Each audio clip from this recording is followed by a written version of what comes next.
చరణానతయైన రాముడిట్లను విను హోత్రవాహనుని ఎట్టుల ఎరును నీకు నీ మనంబున కల చింత అంతయును బుచ్చదా నా కడ చీరితి ఇంకా నీ వనట దొలంగబెట్టి గరువంబగ చెప్పుము దీని మూలము. ముందే వెళ్ళిపోయి ఇలా చేతులు కట్టుకుని నా బాధ ఇదండి అని చెప్పింది అనుకో, అంత బాధ ఏం కడుపులో ఉన్నట్లేదులేండి ఏదో చెప్తుంది అంటారు.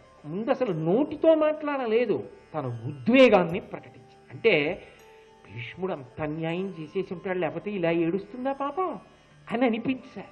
అలా అనిపించకుండా ఏదో యథాలాపంగా ఇప్పటిదాకా ఎన్ని మాటలు చెప్పాను ఈ కథ అని మళ్ళీ ఏదో చెప్పింది అనుకోండి, వాడు ధర్మాత్ముడమ్మా, అనవసరంగా అలా చేయడే, సర్వశాస్త్ర పారంగతుడే నా శిష్యుడు, ఏదో ఉండుంటుంది, నేను వచ్చే నెల అటువైపే పెడతానులే, పిలుస్తాను కనుక్కుంటాను అన్నాడు అనుకోండి, ఇంకేమైనా ఉందా? ఆవిడ తట్టుకోగలదా?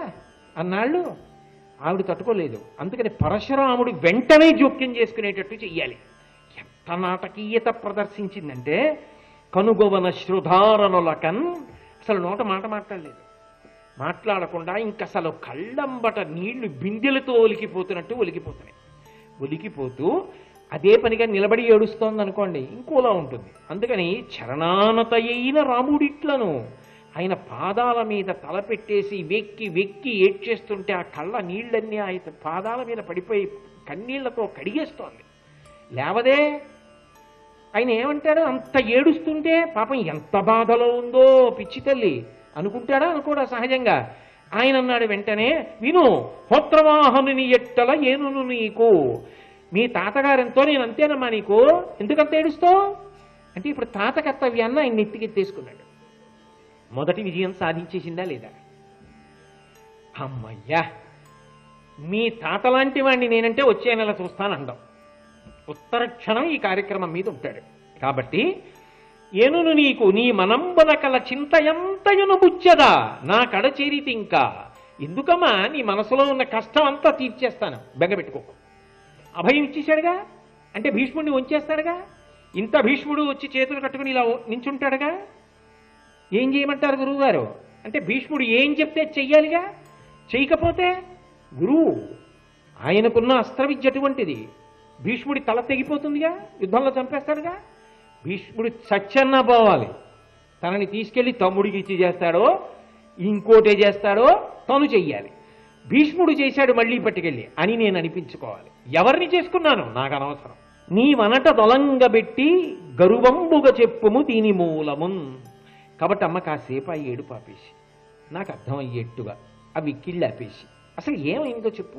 కావలసిన నేపథ్యం ఏర్పడిపోయింది కదండి. ఆయన చాలా ప్రీతి చెందేశాడు. నేను నీ తాత లాంటి వాడినమ్మా అన్నాడు. అన్న తర్వాత ఇంక తర్వాత ఎప్పుడో చూద్దామమ్మా, వాడు ధర్మాత్ముడమ్మా, వాడితో యుద్ధం అంత తేలిక విషయం కాదమ్మా, బ్రహ్మరుద్రాదులు కూడా వాడిని గెలవలేరమ్మా, ఇవన్నీ చెప్తాడా?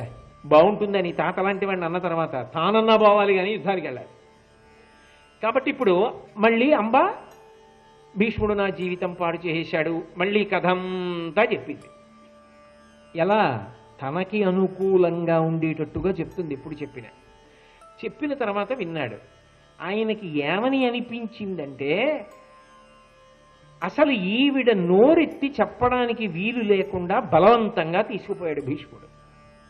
తీసుకుపోయి బలవంతంగా విచిత్ర వీర్యుడికిచ్చి పెళ్లి చేయబోయాడు. తాను ఆక్రోశించింది నేను సాల్వుడికి మనసిచ్చానని. అప్పుడు వెనక్కి పంపాడు. అందుకని సాల్వుడికి అనుమానం వచ్చి నన్ను వివాహం చేసుకోవాలి, కాబట్టి నా జీవితం భీష్ముడే పాడు చేసేసాడు అని అర్థం వచ్చేటట్టుగా చెప్పింది. అలా చెప్పకపోతే భీష్ముడిని పిలిచి నువ్వు విచిత్ర వీర్యుడికి ఇచ్చి పిల్లని పెళ్లి చెయ్యని ఎందుకంటాడు? అలా అనాలంటే భీష్ముడిని వంచాలంటే పరశురాముడు తాను అలా చెప్పాలి. అది కొంతమంది యొక్క గొప్పతనం. వాళ్ళకి సమాధానం ఎలా కావాలో సమస్యను అలా చెప్తారు. ఈమె ఇలా చెప్పిన తరువాత పరశురాముడు వెంటనే ఆమెతో ఒక మాట అన్నాడు. అమ్మా, నీకు 2 రకాలైనటువంటి అవకాశం ఇస్తున్నాను, ఈ రెండిటిలో ఏది కావాలో చెప్పు. ఒకటి, సాల్వుడికి శిక్ష వెయ్యమంటావా? భీష్ముడు పంపినా పెళ్లి చేసుకొని నిన్ను బయటికి తోసేశాడుగా, సాల్వుడిని శిక్షించమంటావా? చెప్పు. 2, భీష్ముడిని దండించమంటావా? చెప్పు. రెండిటిలో ఏది చేయమంటావు? చేసేస్తా. నిక్కచ్చిగా అయితే చెప్పండి. ఆవిడ ఏది చెప్పాలి? సాల్వుణ్ణి శిక్షించమని చెప్పాలి. శిక్షించి నన్ను మళ్ళీ వివాహం చేసుకునేటట్టు చెయ్యండి అని చెప్పాలి. మరి ఆవిడేనా వెళ్ళి చెప్పింది సాల్వుడికి? భీష్ముడి తప్పే ఉందయా, పాపం నేను వెళ్ళి చెప్పగానే వెనక్కి పంపాడని చెప్పిందా లేదా?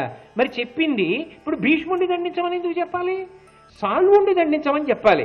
కానీ ఆవిడ అనవుడు ఇంటి ఇట్లను, మహాపురుష నన్ను సాల్వుడింక గైకొనడది సాలు, భీష్ముదశ కోపమునామది కల్కియుండు, నాతని వధింపబూ నీటు తాపస వృత్తికి వచ్చి ఇచ్చటన్ నినుగని ఈ పరాభవము నీగగని శరణంబు చొచ్చితిన్.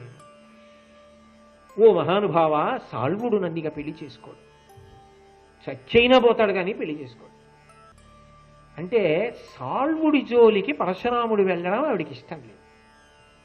ఎందుకని అంటే ఆమెకి ఉన్న అనురాగం అటువంటిది. ఆయన తనని పెళ్లి చేసుకోకుండానైనా బతికేయాలి, భీష్ముడు చచ్చిపోవాలి. నాకు భీష్ముడి మీదే క్రోధం. నా కోరిక ఏమిటో తెలుసా?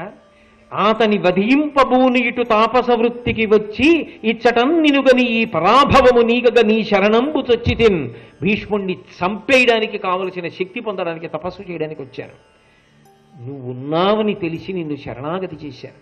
అంటే అంత తపస్సు చేసి సాధించక్కర్లా, ధర్మాన్ని కాపాడడానికి నువ్వు ఉన్నావని నమ్మాను. ఇప్పుడు నువ్వు నన్ను కాపాడాలి, శరణాగతి చేశాను కాబట్టి.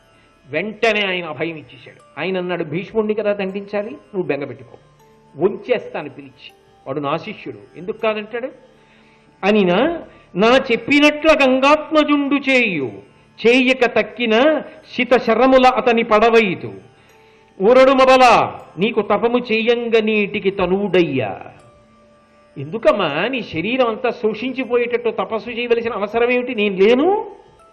భీష్ముణ్ణి పిలుస్తా, మనం వెళ్ళక్కర్లేదు, రే రా అని కబురు చేస్తా, పరిగెత్తుకొస్తాడు నా శిష్యుడు. ఎంత ఆనందంగా ఉంటుంది ఇది వినడానికి అంబకి. భీష్ముడు వస్తాడమ్మా, మళ్ళీ జీవితంలో చూస్తాను అనుకోవాలి ఆవిడ. భీష్ముడు వస్తాడు, వచ్చిన తర్వాత చెప్తా, ఆవిడికి న్యాయం చేయి అని చెప్తాను. చచ్చినట్టు చేస్తాడు, చేయడా చంపేస్తా. ఎలా అంటే చేయక తక్కిన శితశరముల అతని పడవయితు, నా యొక్క ఘోరమైనటువంటి బాణములతో అతన్ని చంపేస్తాను. ఎలాగైనా భీష్ముడేగా పడిపోతున్నది. ఒకటి, భీష్ముడు మరణిస్తాడు. రెండు, భీష్ముడు వశపడతాడు. రెండిటిలో ఏదో ఒకటి జరగాలిగా. ఏది జరిగినా అంబకే అవకాశం, తాను గెలిచినట్టు. కాబట్టి ఈ మాటలు చెప్పి నీవు ఎలా చేద్దామనుకుంటున్నావో అలా చెయ్యి. వెంటనే ఆయన అన్నాడు, రేపే ప్రయాణం, బయలుదేరండి అన్నాడు. అంబని, అంబ యొక్క తాతగారిని, వీళ్ళందరినీ తీసుకుని కురుక్షేత్రానికి వెళ్ళి సరస్వతీ నదీ తీరంలో విడిది చేశాడు. విడిది చేసి భీష్మాచార్యుల వారికి కబురు చేశాడు. భీష్మ, మీ గురువు గారు నేను చూడాలనుకుంటున్నారు, రమ్మని. పాపం ఆయన అనుకున్నాడు, మా గురువుగారు ఇక్కడికి దగ్గరలో సరస్వతీ నదీ తీరానికి వచ్చారు, కురుక్షేత్ర భూమికి. అది చంద్రవంశంలో ముందున్నటువంటి ఒక రాజుగారు ఏర్పాటు చేసినటువంటి నగరం, ఆయన పేరు మీదే వచ్చింది కురుక్షేత్రం. కాబట్టి అక్కడికి వెళ్ళి గురువుగారిని సేవించుకుంటాను, గురువుగారి దర్శనం కన్నా అద్భుతమే ఉంది, గురువుగారు ఆజ్ఞ శిష్యుణ్ణి రమ్మని అని గబగబా విప్రుల్ని పిలిచాడు, పురోహితుల్ని పిలిచాడు, యాజ్ఞికుల్ని పిలిచాడు. వీళ్ళందరినీ పిలిచి పూజా సంభారాలన్నీ పట్టుకున్నాడు. గబగబా వెళ్ళాడు, గురువు గారిని కలుసుకున్నాడు, అర్ఘ్యపాద్యాదులు ఇచ్చాడు, సాష్టాంగ నమస్కారం చేశాడు, నేల మీద పడ్డాడు, చేతులు కట్టుకున్నాడు, వంగి నించున్నాడు. గురువుగారు, ఇన్నాళ్ళకి మళ్ళీ మీ దర్శనమైంది, నాకు త్రివేణి సంగమ స్నాన ఫలితమే. అంత ఆనందపడిపోయాడు.